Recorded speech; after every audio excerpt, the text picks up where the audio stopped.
I want to mention there's a reference to an M-A-R name that I have to highlight that should be referencing the significance. M-A-R. When it's not Mary in the way this is coming through, it would have to be a specific reference to either Margaret or That's like... a name. Margaret, okay. Okay, so... That's crazy! That's the way it goes across, because it's not Mary. It's her name, Margaret. All right, so I definitely have the connection with Margaret, but I would need to highlight that. She's spelling it out for me in my head, but I was like, are you Mary? She's like, I'm not Mary, I'm Margaret. Yeah. And she's having me highlight that. So please know that's her way of validating that she is coming through. Wow. She That's definitely has a crazy. connection. She's sweet. My grandmother was like when Mum had to work, she was like my mother, and she taught me a lot about nature, and she was incredibly strong, but very magical to me too. Right.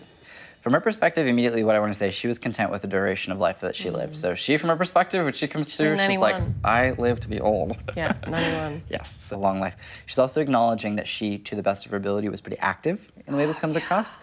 Like very active. So young and youthful and active. For sure. So for being her age and for even getting older, she was as active as you could possibly be in the way this comes across, which I would say is kind of almost abnormal for how active she was. Absolutely. And that'd be correct? She was swimming and she was, like, her life was active. But she acknowledged ultimately kind of that she was appreciative that she did go relatively quickly. She referenced the last month of life, and she just said this was pretty rapid. It happened fast.